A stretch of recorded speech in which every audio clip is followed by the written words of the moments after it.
All right, welcome back to another episode of American Gravy.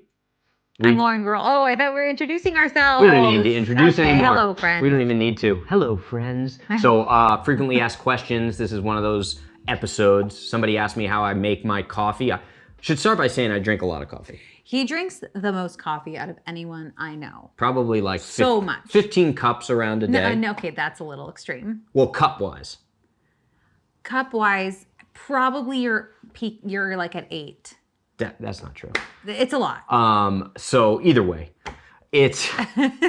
I don't think you've had your like 10th cup. Actually, I haven't. Yes. That's why this is working out really well. So we are obsessed with like pour over coffee, right? It's a real simple setup. Wanted to show you our setup. Also, I like to do a little bit of butter in my coffee and salt to kill some of the bitterness, but I do like my coffee black. So, and I know what do they call that? Bulletproof coffee? Yes. Yeah. I don't do this all the time. It's more for like the afternoon coffee. So we're just gonna show you our setup here, real simple.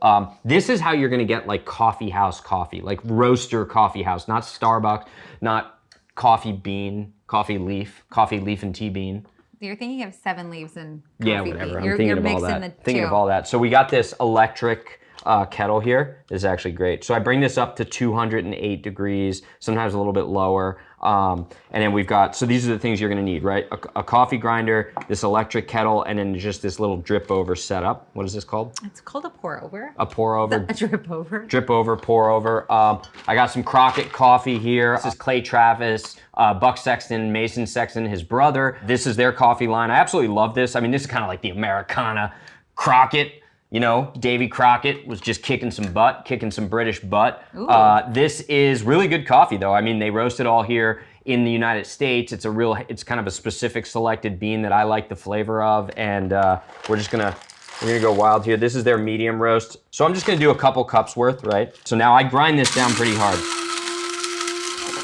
Oh yeah, grind it down. Grinder.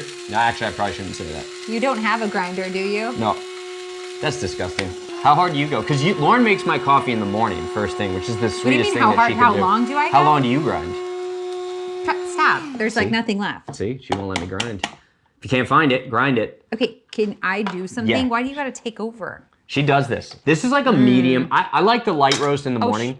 Light roast actually has, most people don't know this, a light roast coffee has a higher caffeine content. The harder you roast your beans, the less caffeine there is in the beans. So if you go for that really, really dark roast, you're actually getting a lower caffeine content, if that matters to you, but that's just a little known fact. All right, are we gonna do a little pour it over action? Pour it over. Go. And you know what I learned here from my brother, who is like a coffee connoisseur? This is called the blooming stage of the coffee. Mm-hmm. Do most people know that? Yeah, tell us more. I don't know. That's all I know is that this is the stage the coffee is a bloomin'. This is how I wake up in the morning. When she does the pour over, that's the alarm clock for me. It's like the best part of waking up is Crockett in my cup. I was saying Folgers. Whoa. Sorry, it's just a song. You know what's funny though? I'm a 90s kid. I'm not like a snob even though I drink so much coffee, I'm not a snob when it comes to coffee. I like finding just like a good bean and making it myself. That's really all it comes down to. It's like paying, it's so funny that we've gotten conditioned in America to pay $5-6 for a coffee. Now granted, a lot of times that comes with like 11 pumps of vanilla caramel from the back of a beetle's butt or some other soybean almond milk disgusting. Hey. Well, I know she does that sometimes. I do some almond milk chai lattes. So look at this. Great. Look at this. It's so easy. It is so easy. Grinding your beans is so much better than already pre-ground. Well, yeah, that's the other thing too. So when you get the pre-ground, just like, it's like pepper, right? Black pepper. When you pre-grind the black pepper, you lose all your flavor, all of the oils dry out, and those oils are the flavor, right? Essential coffee oils. So those are the flavor in the coffee or in the pepper or in the chili or whatever you're grinding. You gotta grind it fresh. If you can't find it, grind it. I still don't know what that means, but I like the fact that it rhymes. I'm afraid to go on like the internet and look that up. Don't look any of that up. Okay. So the coffee beans, it's even that much more important to grind it fresh. And it's so simple. You just get your bag, right? Get your bag, get your grinder, get your drip, your electric kettle, whatever. Heck, I bring this when I go on trips. I bring this whole setup with me. I don't. That's a lie. I don't want to lie to my friends. He does not. You're my friends here. They are our friends. Okay. Okay, so we're almost done. Look at that. That was so quick. So easy. A little coffee tinkle. Okay, the salt in coffee is science. when you add salt to your coffee, it's going to cut some of the bitterness out of the coffee. So if you drink your coffee black, this makes your coffee a little bit smoother, a little bit creamier. Now, I'll do it in the cup itself, okay? Wait, I'm gonna do my own. I do it, and I just do like honestly, a pinch per cup, a little scotch. And then what I'm gonna do is I'll pour it on top of the salt, but because I do blend it, I don't even know how to pour. Look at this. Are you okay? I will pour mine. We'll give this a wipe down here. All right, I went on the seat. I went on the seat. It's like my bathroom etiquette. Now what I'm gonna do is I don't know if you want this. I'm just gonna do a little bit of butter in there. Just a little bit of butter, right? Do you want some? I don't. You try mine. Okay, I'll try yours. She never drinks mine with the butter. But what I'll do is I'll take this nifty little buzzer thing that Lauren has. We call it the Excalibur. No, we do not. It's also, I think, might die. You need to just mix it before it dies. And then I need to charge it. Get that butter in there, right? So now the salt is emulsifying. The butter is melted in there. Okay. I got a nice frothy. It would be good in there, cinnamon.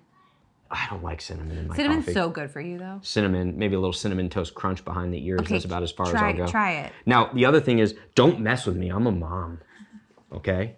I love drinking from Lauren's mom cup. I feel so strong because she is a mama bear. I am. Arr. Okay, let's not. Just drink the coffee. Cheers. Cheers. Oh, yeah. It's really hot. Oh, my God. Is that good? The butter in the coffee is like... Okay, let me try. You know what it is? It's butter on popcorn. Ooh. Yeah. Oh, yeah. Yeah, MCT or bullet. You can add MCT oil to make it like bulletproof coffee. Well, the butter in it's just great. It is. It's just like, oh my God. Ooh, it's so like a warm. warm hug. It's like a warm It's a hug. savory adult version of a hot cocoa. I just want to go sit outside by the campfire and tell Lauren stories about when I was a wee little tyke.